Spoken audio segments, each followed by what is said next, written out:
Welcome to the Defuse podcast with host Philip Grindell, CEO and founder of Defuse, a global threat and intelligence consultancy that blends psychology and intelligence to mitigate threats and risks to prominent people and brands. Welcome back to the Defuse podcast, and we're in part two of our what was previously a fascinating conversation with Guy Mathias around extremism.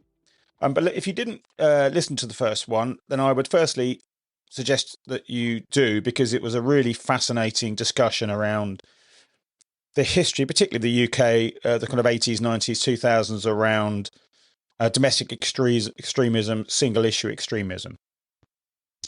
So let me introduce again my good friend, and I don't use the word lightly, mentor, Guy Mathias, who is a renowned security expert and recipient of the UK Security Manager of the Year Award for services to industry back in 2016. His distinguished career spans directing counter-extremist operations amidst significant public order threats in the research and pharmaceutical sectors, including at Huntingdon Life Sciences, and serving as a corporate security advisor to GSK, where he audited facilities and authored Extremism, Past, Present, Future.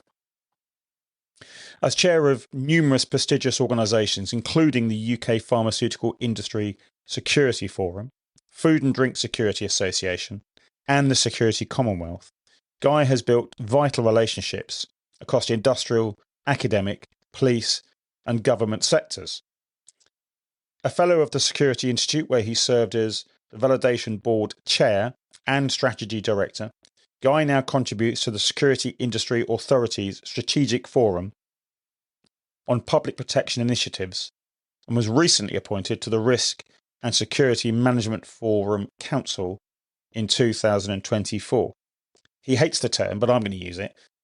For me, he is one of the most significant and probably the kind of real influencer in the UK security industry, not because he set out to be it, but because of his, as you've just heard, his background, his wealth of knowledge, his experience, and his kind of sort of popularity around at certain events where you go. If it's a good event, you can pretty much guarantee he's going to be there, and everyone will know who he is. And I think many people, I know the influencer terms are kind of not one he wants, but many people try and be influencers.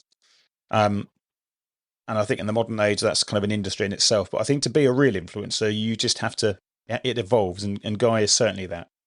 So the first podcast, we talked very much about Guy's history working in security, how he got into security, but more importantly, how he got into this area of combating the domestic extremism, which is an interesting term. And Guy talked about the difference between kind of extremism and terrorism, and whether that was a political term or a kind of technical term on the last podcast. But we're not going to waste any time because I think we're going to get into the nuts and bolts now of where are we now, 2025. Over the last, few years, we've seen a real rise in very targeted single issue extremist campaigns. And again, as always, we need to emphasize the fact that the vast majority of people that protest are decent, law-abiding people who have passionate views on whatever the subject might be, and are expressing their lawful right to protest about organisations, government policy, whatever it might be. But within those organisations, within those groups, there is a cohort of what I'm going to say quite dangerous individuals. And they are dangerous because they target organisations, governments, politicians, and individuals.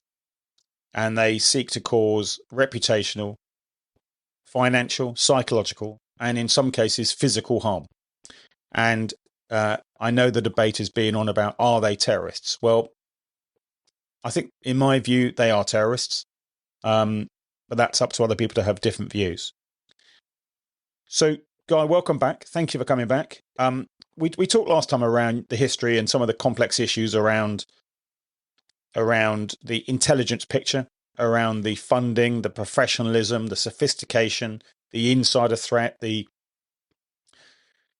challenges. And I think it's worth saying the challenges that many security personnel face, notwithstanding the fact they're often not necessarily the highest paid people in the area, and I think often are not given the respect that they probably deserve from the public and from either other employees, because some of these people are very much the kind of the last line of defense when tackling and keeping all the people safe in an organization.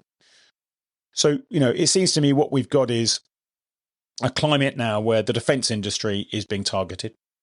We've got an ongoing campaign as we speak between Ukraine and Russia. We've got the Israeli government still bombing Palestine and Gaza and what have you. We've got various other kind of, I suppose you call it micro conflicts going on in Africa and other parts of the Middle East. So the defense industry is very much being targeted. We've got the discussion at the moment about the third runway at Heathrow now being re-energized, and I certainly have had personal experience of that. We've got the ongoing debates around oil and the environmental climate change and all those other issues that go on that. And then we've also got other single issue, smaller issues around subjects such as abortion or other topics like that. What do we need to learn now that maybe we've forgotten from the past and from your experience and background of tackling these issues? I thought I'd start with a nice, easy question. Thank you. Thanks, Phil. Good to be back. How do we do that? And it's so easy, yes. It's a definite one to look at from, I guess I would answer it initially by saying it has to be preparedness. It has to be getting ready for what could come around the corner. And I'm very conscious that that's very easy to say, because often in those circumstances it requires an investment. It requires certainly an investment in time to prepare, and it certainly may well have a financial piece to that as well, because it is incredibly complex. And I think the world of protest, and I say the world of protest because it's global protest. Global protest, you've just very eloquently outlined a series of issues that are affecting here in the UK, but they are global aspects of geopolitics that are ongoing and will be undoubtedly, even if resolved now, replaced by other geopolitical issues that will affect the UK. So I would certainly argue that there is a requirement for those of us working in the sector, be that security, risk or resilience, to be prepared. What does preparedness look like? There's a very true concept of understanding where the risks are. So you would probably expect me to say, and certainly having had my last sort of 11 years working as an operations and risk director, build the risk register. I think there is a requirement to understand what the risk is.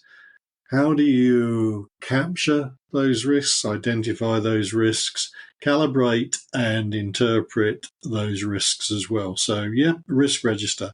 Get out there, talk to other people who are running risk registers, try and learn from people as to what they're doing.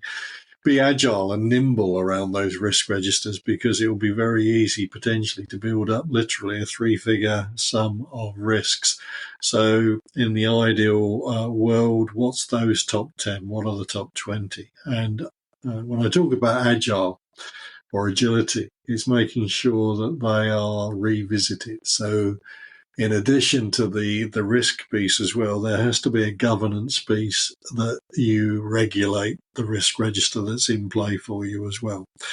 But it's picking up where do you as an organisation or as a person that you're representing in an organisation, which areas do you sit in? Are you in a immediate area? So we've talked about armaments. Do you work in the defence industry in its many shapes or forms within the UK or globally? Do you work in life sciences? Do you work in oil and gas? Do you work in nuclear, albeit that protest against nuclear thus far seemingly is slightly moribund? I think there's an evaluation piece going on there. But what do you do around working in those areas? And then also to prepare, are you also involved in something that's part of the supply chain for some of these sectors that would be perceived as controversial and difficult to deal with? And that would be bridging perhaps the previous podcast we spoke about, but it's that transferable piece that goes on. And by transferable, I use the phrase transferable terror tactics, but it's also what was and is a primary target in protest. But when does it then become a secondary associated target group or a tertiary or a quaternary? Now, I'm sounding terribly eloquent, but it's that second line, third line, fourth line, and I've stopped then because I can never remember the fifth. I'm sure it's a pent-based one as well. But what you've got there is, and that comes down to if we take protests, particularly that are out there now with Palestine solidarity, you're getting a lot of very well-researched targeting going on. That's quite actually intimidating, quite threatening, quite hostile when you are the recipient or you are a collateral part of that particular targeting as well. So if you are then seeking to go to a armaments facility or a set of offices that are being targeted, and you're unfortunate enough to be going to those offices at the time, are you the recruitment firm that's involved in helping them pull people in? Are you the person taking in the water cooler? Are you the person taking in toilet rolls? Are you the person that's providing the catering opportunity for them? Are you doing the cleaning? Because one thing that history certainly in this subject does teach us, you will be targeted. And you will be targeted significantly because by association, by culpability, you are intending or are providing a service that is deemed to be part of something that's not acceptable to the people who are protesting against it. So the portentous comment there is, have you as the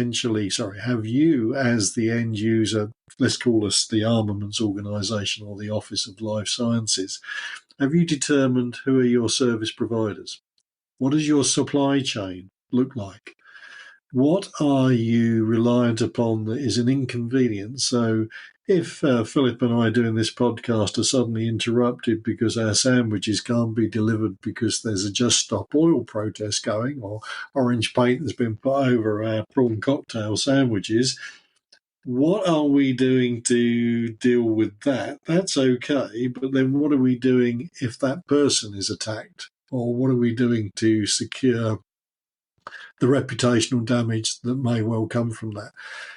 We can live without the prawn cocktail sandwich. Can we live without the necessary key elements of that supply chain piece? So if it is, ironically, an energy delivery, if it's our facility is still using a gas or oil-fired power system, but we can't get that in, and we have to then cease trading or cease work because of that issue. What's our mitigation plan? What's our resilience plan for that? Philip and I spoke offline about the recent outage and fire at Heathrow. That's, I believe, classified as a critical national infrastructure facility. Where was the resilience plan? And I think these are the questions that are being asked topically in the media now as to why didn't that resilience plan kick in, if indeed there was a resilience plan. I'm sure there was for the purposes of litigation. But certainly in terms of what we've got as supply chain, what's our critical supply chain? So have we identified again? So we're already talking about the need to have a risk register to establish what's the upcoming threat, what's the velocity and the impact and the trajectory of that risk to us. But that's not just directly to us. That's what's part of that supply chain. What's that supply chain look like? And people are part of your supply chain. So if your people are either as existing employees inhibited or petrified or threatened by not coming to work, the argument in today's world is, well, they work from home. But again, as talking around social engineering, have those people at work, have they already been identified as to where they may live, where they may work? What reasonable steps do we have in place to reassure people? And in a world of cyber threat, have we, as an organisation or as a company, carried out the due diligence piece in ensuring that they are fully aware of what they're dealing with? And that's the basic stuff that we all look for when we may deal with malware and or phishing attacks. But if we're then working in what is deemed to be potentially something that is deemed fit for protest in this country, are you taking appropriate measures because of your risk profile? So it's risk register, risk profile, analysing the supply chain, analysing your data vulnerability, and trying to understand that there is documented and well-rehearsed procedures whereby the bad guys, the bad girls are already getting this information. So what are you doing to reduce your heat map signature and your imprint in terms of the amount of information we can find out? Philip has been very kind in talking to me in his introduction about my background. If I was, working for British Nuclear now, would I really probably be taking steps to minimise that profile piece that I've got? Because that's information about me. So you can harvest information potentially then to target me. So I think it's that awareness of where do we sit? What are we prepared to put out there into social media? Because social media, again, is phenomenal, as we know, in terms of the information that you can harvest. And we're all, in a good way, genuinely trying to provide an opportunity. By the way, here's my email address. Here's my contact details. Here's my LinkedIn. You know, the wonderful phrase even I've started using, hit me up on LinkedIn. You know, it's this concept that you're saying, yeah, it's okay. And we're already saying, and we're being told by various government agencies, well, be careful about that person whose link you accept from Southeast Asia or from Africa or even from just down the road. You know, I think, again, fascinatingly at the moment, if I'd have accepted a hit from somewhere in Great Yarmouth in a guest house, that too could have an impact on me in terms of where I might have to deal with it. I think you've touched on LinkedIn there. One of the things that always fascinates me is when people advertise they've got a new role. I've just, delighted to announce I've just started as the X at Y company or whatever. It's completely, and I can talk about, without naming the company for litigation purposes, much like you said, but I can remember dealing with someone where that exact scenario had happened, where they contacted, or a person purporting to be that person contacted the CEO's secretary to say, I've just started as a financial director. Oh, yes, lovely to meet you. I've lost the CEO's number. Can you share it with me? And yeah, of course, and of course, he wasn't who he said he was, but he did then get the CEO's phone number. And they effectively DDoSed the CEO's phone number and stopped him operating. So I think, you mentioned our social media and social engineering. What strikes me is, and I know you touched on this resilience piece, but we're in a climate, aren't we, where lots of our security is very technical now. And we rely a great deal on this technical ability. And we talked in the first podcast a little bit about insider threats. And I'd like to talk a bit more about that because, I think that's something that lots of people talk about. Probably few have the same level of expertise and experience in real time of you had. And how do you manage all those? You know, you talked in the last podcast around due diligence. But now, of course, due diligence is a whole different subject compared to what it was in the 1980s. So let's kind of touch again on the insider threat. And with your extensive background and history, what lessons can we learn? Can people learn from, okay, how do we stop there being an insider threat, if that's possible? Sometimes people will go out to be horrible, and that's a shock to the system, but people will do it. They'll either do it because they want to subvert their own personal reasons, and sometimes I don't think, certainly my experience of the insider threat, it was often about the ego, and not necessarily about the cause. And fascinating to relate and think about people who sort of literally did a 180. So infiltrating to protest against a particular type of issue that they felt they had, and then almost became a cause célèbre in terms of turning around and saying, well, actually, look at me, and you can now learn lessons. So it's poacher gamekeeper type territory as well.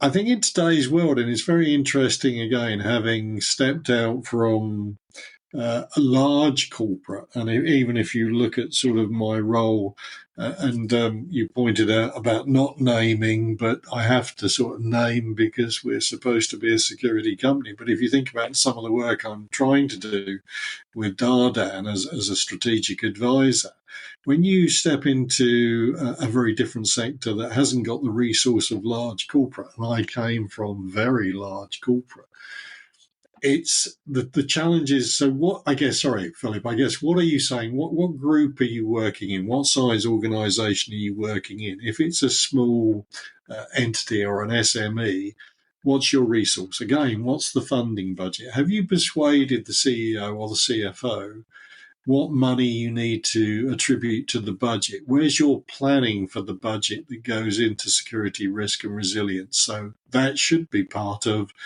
what's the insider threat. So is there an education piece around that? Can you persuade people and articulate the threat that could be there?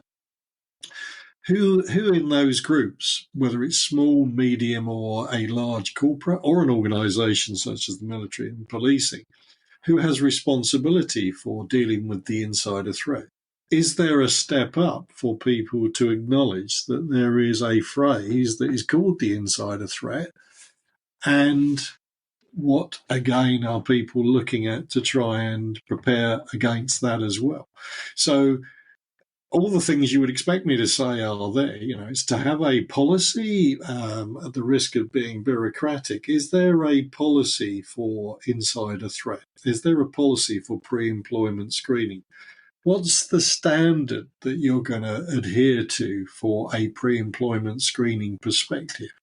And what questions will you be asking people who come to work for you? Is it determined in terms of the role? Is it determined in terms of the discipline for the role that they are applying to? And have, again, you established that you are part of the armaments industry or the oil industry or life sciences? Or actually, if you're none of those, are you part of that supply chain that we've touched on, or are you a service provider in any shape or form to another organisation that could be targeted? So you quite rightly point out how it's incredibly wide-reaching. It's a shrinking world, and by association, protest and activity has narrowed that down sufficiently. So the insider threat piece is to try and learn, go and determine what or who is the person responsible for the insider threat. Many organisations, it sits with people and culture or human resources. And fortuitously for us, most of those departments want to see great good in people because they're very interested in people. So they're perhaps not coming at it from a professionally jaundiced perspective that you or I would come for, or many of our listeners to this podcast. And I think on that basis, it's who's got the responsibility? Is there a policy? What's the appetite for the pre-employment screening, which is your sort of basic entry level. And what does that mean? And by the way, what are you screening against? The normal due diligence measures are in place for, is this person who they say they are? Do they have a sort of reasonable background in terms of fiscal elements and career history? But ultimately, are they going to cause potential reputational damage? And again, we've touched on social media. How much previously have they sort of put out on social media that you would think this could be a risk to us from a variety of aspects in terms of what you've got?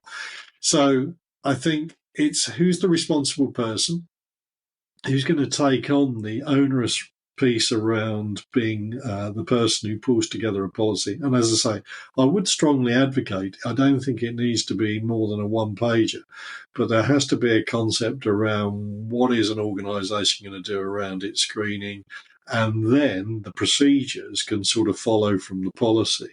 And you can determine where they are. And talk to people, go and reach out. Philip and I have developed a good friendship because I think we are prepared to talk to one another. But more importantly, I've now learned from people that Philip knows and advises, and vice versa. So connectivity piece is there. Who else? Ask the person who's in risk or resilience, what do you do about insider screening? What do you do in terms of insider threat? And I think those opportunities are there. And also, probably we shouldn't forget, Philip referenced a number of groups that I've been involved in over the years, either chairing or being involved as member groups or pay-to-play groups. But often they will have the right sort of speaking programs for subject matter expertise in so much of what we've touched on in the podcast, and I know Philip has done in his other podcasts. So reach out and, if possible, try and find a good member body to be associated with. One of my bugbears has always been the concept of pre-employment screening or vetting, depending on what organisation you're in. And then this assumption that that's it. Yep, you've been screened, you've been vetted, job done. How did you, as a senior security professional in a huge global organisation, if you did, persuade the people with the purse strings to look at ongoing screening or ongoing vetting or repeat screening? Because it seems to me that we have this almost like an obsession that we'll do some screening and that's it, job done. And organisations where I've worked, it's been kind of ongoing or it's being repeated, and people change. People's vulnerabilities change. They're suddenly going through a messy divorce, or they've got financial issues or whatever else, or they've suddenly started following people in certain groups that they had no interest in previously. So how do you tackle that, and how did you do that as a senior security professional? You're right, and you've outlined it. It's challenging because, again, it's sometimes based around a financial perspective of, because it's a snapshot in time, isn't it, Philip? Your check, your validation is that snapshot in time. It's the old piece around trying to ensure that the driving licence has been updated if any points have gone onto the driving licence, and has that been declared in the annual return within a corporate for you to drive company vehicles? Often not. I think it is important to, first and foremost, to address, yes, retrospective screening is incredibly difficult to bring in. I did it back in the day in life sciences with very tough budgets to persuade people that we don't take that snapshot in time, that we took a dip sample, for use an old-fashioned phrase, and I think it was something like 5% building to 10% that we looked back. We looked at people who might move to a role whereby the risk element was exceeded. So I spoke about people possibly working, within stores or procurement who might move into a more frontline activity. So I think it's understanding why are people moving. I think it's also an education piece in terms of part of the thing that I could do, whether it was intentionally well received or not, was in the annual training and awareness. I was very fortunate. I was very big in pushing for awareness seminars to preface any actual incident management training. And that was quite an expensive investment, both in terms of people and time to get that message across. But it was always bringing to people's attention that there was a requirement for the next level, so the intermediate or the senior management groups between the board, but actually also boards themselves, that would be aware as leaders and managers of changes within personnel. So to try, and I think some of the work that's been done, you'll be aware of, Philip, within law enforcement, trying to understand when people might start to show early incipient signs of radicalisation, but translate that within a corporate perhaps or a civvy organisation along the basis of what pressures are they under? So it's making sure that managers have those coffee point conversations and immediately putting an asterisk in there and saying that's difficult because often now we've got people working from home. So the coffee point conversation is always a good point to start with when you're in the office or the environment you're working in physically. But actually, do you have those check-ins on a Teams call? You know, is it a file or a Zoom call? Is it a 5-minute conversation? More difficult to read. So that's understanding the people that work for you, with you, as colleagues, as the people that you're responsible for. What changes to the piece you outlined in the question? What's changing in their dynamic in terms of how they approach things? Are there obvious signs of strain, stress, fatigue? And how may that affect them? How would that potentially, again, trying to get that risk register piece going and that risk profile without being exhaustive, is that going to change? You know, are they the person putting the widget on the atomic weapon? And is that an obvious one that we need to look at? So I do think it's trying to get the message out there to colleagues and managers that you have that responsibility to be aware, first and foremost, of people's mental health and well-being and physical well-being. But how does that then potentially impact what could affect you as an organisation? Then trying to get to, often you would expect me to say, the chief financial officer, to say, I'd like to have this conversation with you because I'd like to have some more money. And then I'd like to get that money budgeted. And then I'd like to talk to the HR director or the people and culture director to say, oh, I'm thinking about doing some retrospective checks.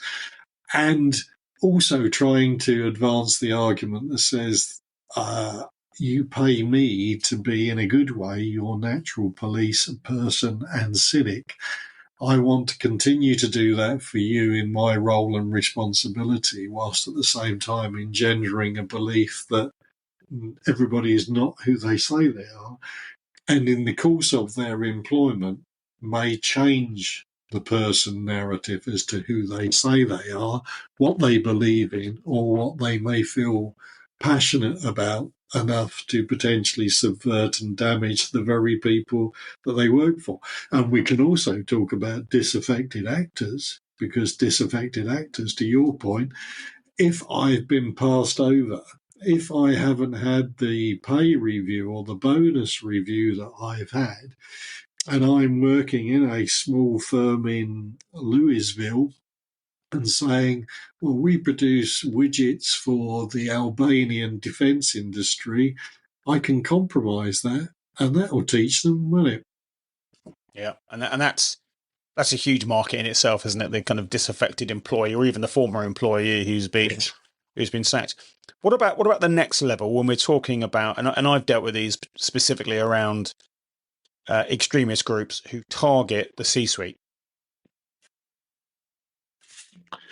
Yeah, C-suite, deep joy. It's that ability to engage with the C-suite. People often say this to me at many conferences I go to, and I've always answered by the fact that I've been fortunate, or I think fortunate generally in my career. I've generally always had access to the C-suite. Now, sometimes that's been at the invitation of the C-suite. Sometimes that's been because I'm me. So as a well-known nag, I utilise those. And we talked about tea point meetings or coffee point meetings, touch points. I always use, or did use in certainly in my corporate career, the ability to talk with people. So for as far as I was concerned, it was an egalitarian approach.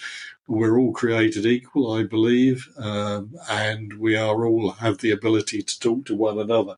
Now, understandably, the C-suite in today's world are incredibly busy, incredibly pressured. But there are opportunities. There are opportunities whether you are a early worker at the office, or you're on some training course, or you're in some touch point piece, or it's an evening thing, or you've seen them in the car park. And it's brokering the relationships which are, hi, how are you, Philip? How's your wife? Or what's going on with the family? But actually, before you get to those points, oh, nice car, nice bicycle. Oh, you look a little bit, oh, you've gone to the gym. Oh, yeah, you do this. So it's establishing those areas of touch point. And from that, I think you can start to find universal areas of conversation that then engender that ability to say, thanks. Anyway, by the way, I'm thinking about putting on this week, or I'm thinking about an annual training exercise, or I'd like to raise a heightened awareness of what the outside world could do to us. And it could be geographical location. You may be, I know I've talked already about, are you working in a potentially environment where there is protest that could be there, or are you part of the supply chain? It could be as simple. In a previous life, I sat between one facility that would now and has been targeted by Palestinian solidarity, and I sat between another one that was in life sciences. So even if my facility and my people were not deemed to be controversial or being targeted, guess what? We could potentially be bracketed by being associated, or on the same business park, or in the same geographical location as well. So it is important to get that investment, and by investment from C-suite, both financial, but also the approval or the agreement to say, again, we can have a policy for what we need to do and how we respond to the issues that we may have to face. Do you think, in your experience, they understand or recognise perhaps that they are a target? Yes and no. I think the yes will depend sometimes, obviously, on the particular sector that they work in. I think there is often a pressure that develops because they're high earning, high pressured roles that they've got. They don't have time to think about whether they are at risk or whatever. But I do think, again, that's part of a gentle persuasion and a gentle education piece. And I think it can be incremental as well, Philip. I think it can start from, well, let's review our travel policy, because we've got here the standard elements. You won't all, as a executive board, travel on the same plane for obvious reasons. I get that concept without patronising them? Do you get the same concept that you're not going to go in the same minibus into London for a night out with the board, or you're going to go onto the same carriage in a train? It's that element around travel. Are you going to countries of high risk? Are you actually determining that, understandably, there are accredited countries that are deemed to be high risk, but if you get the wrong sort of date and the wrong sort of time, and you'll know this from your background, Philip, being in London or being in an urban environment such as Manchester can be very dangerous if you're caught out. So it's trying to understand the basic principles of general sort of travel security, or something that can act as an introduction to take them into personal awareness and personal security. Do they get it? No, because I think there's a degree of invulnerability piece that is there. So I think it is the measure for us as professionals, if we are involved in those positions, that part of our role and our remit is to gently educate people and to say, much as it pains me to say, you do have a vulnerability, and then to identify that vulnerability and assess it, mitigate it if required, and then to register it again. So back to the all-important register and profiling piece. And would you then advocate that, when you get a new CEO or a senior leadership position, would you conduct a vulnerability assessment on them as they join the organization? Yes, I would. And I think, I would absolutely do that. I think, you've got, if you look at the C-suite or the executive suite, you've got the argument is turned back in a very simple way to say you've got 5, 10, 15 people perhaps maximum. What happens if we take them out? How resilient are we in terms of taking them out? What happens if it's be it illness induced, be if it's a travel accident, if it's peer or family pressures? What do we do if that person goes down, man down, fall down? What do we do to do that? So there is a vulnerability assessment piece, I think, that has to come into place there. And I think and it's not always possible, I think it's to ensure where possible that a risk or security function, person, whatever you want to call it, has the ability to influence inductions, and that's inductions at that C-suite and executive suite. It's difficult both ways. It's very difficult. I managed it and somehow achieved it to get to be part of the induction process for every new starter. So I could talk about travel security. I could talk about personal security awareness.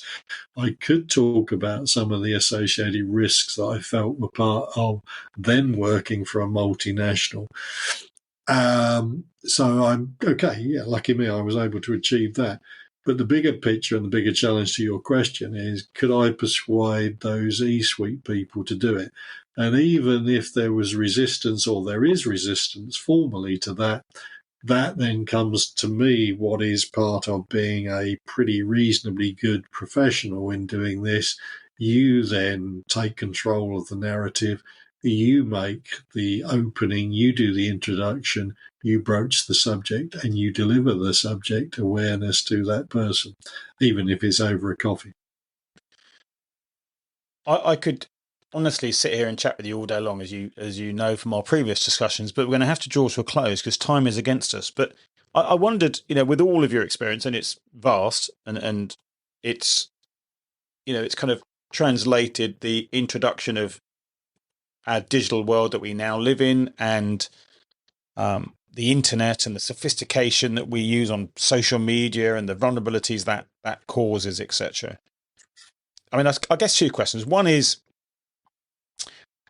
are you kind of optimistic or pessimistic around the challenge that's ahead of us from a security perspective to combat domestic extremism? And have you got, secondly, any predictions for what you think are going to be the kind of future risks? I was going to respond to the first part of the question, optimistic in a pessimistic way, which doesn't help your listeners or indeed you. I'm still optimistic because I think the quality of the people that I meet continuously doesn't surprise me, but reinforces that there are some remarkably good people continuing to come out, and be that existing military or policing, or in corporate or organizational careers as well. So I think there's still ability there. I think the challenge is persuading people, and I think we've touched on this in the podcast and perhaps the previous podcast, is around understanding the threat, understanding the awareness of the threat.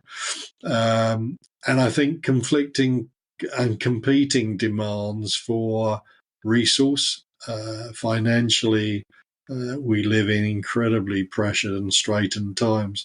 So how do you persuade people to invest either from a law enforcement perspective? And I'd stretch that to something I touched on previously in the first podcast, which is, what about the judiciary? What about, the CPA piece as well? What do you do around educating people, I guess. And I think the second piece really is, so I'm sort of optimistic in a guarded, measured way, but I don't think we've got. I suppose the analogy would be, it would be easier to draw. The analogy isn't, we've had many, many years of the peace dividend, and rightly so, from the 50 years of the Cold War, and in many respects the right thing arguably to do, which was to take funding and put it into other much more worthy and needed causes. We're now in a position where we've got to look at that and change that dynamic quite significantly. So we're going to spend more on defence, seemingly, where we'll find the money to do that. I think this is a sort of similar parallel I would have. I think extremism and activism has the potential to be significant still, has the potential to be incredibly impactful. And I'm not sure we are anywhere near where we need to be in terms of resource at a state or government level. And I think hopefully, possibly a podcast such as this could at least trickle out or influence, your phrase in influencing. People just may want to think about what they're doing corporate in terms of how they prepare and develop for potential threat. I think key elements will be, we've got a majority administration that's in power in the UK that is pushing ahead with many, many, many worthy initiatives to try and address the financial challenges we have as a nation state, and to try and ensure that we're fit for purpose in the future. By association, many of those policies, many of those government edicts and initiatives potentially could lead to protest or reinforced protest, be that fossil fuels, be that nuclear, be that even in the spread of renewables. And it's how the message is taken. Protest for me over the years, Philip, has always been what would and what does motivate me as an individual to go online, to protest, to vent my comments or make a moan. And I'm old school, so I tend to do that within the confines of legislation and morally acceptable behaviour. But what I do know is whichever pushes the button on people to protest, if it's significant, it will be there. And we've talked around the fact that there is real transferable pieces and technology.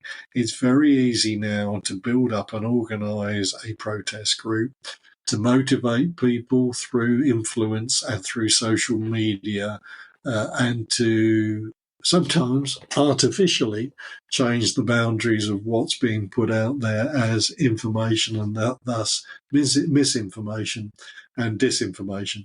So I think the potential is there. Whether that manifests itself in real protest, we've spoken about the third runway at Heathrow. We've talked about, or could talk about, nuclear power stations.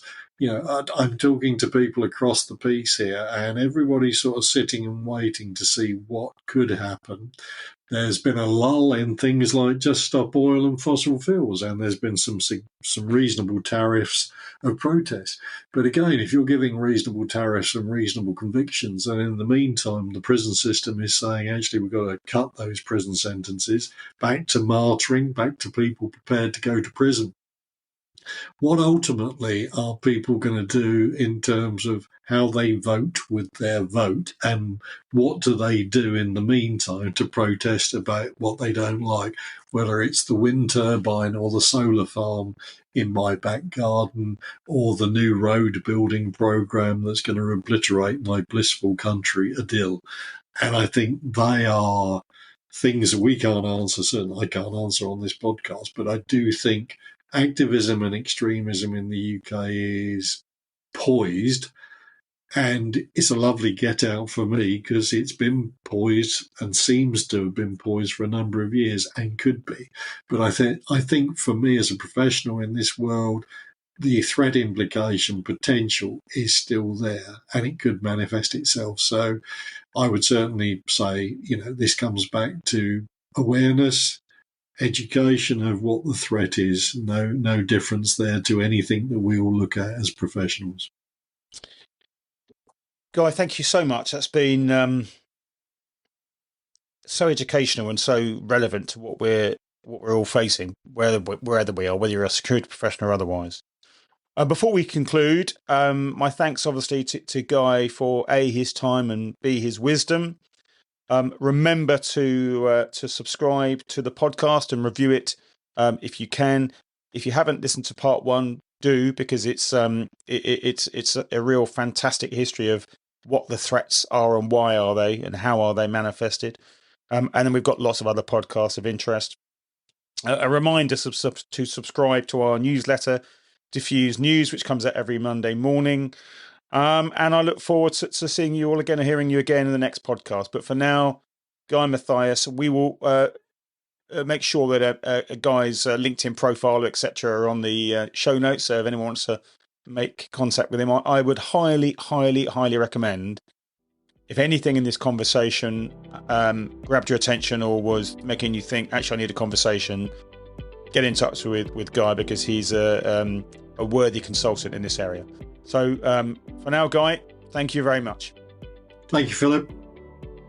Thank you for listening to the Defuse podcast with host Philip Grindell, CEO and founder of Defuse.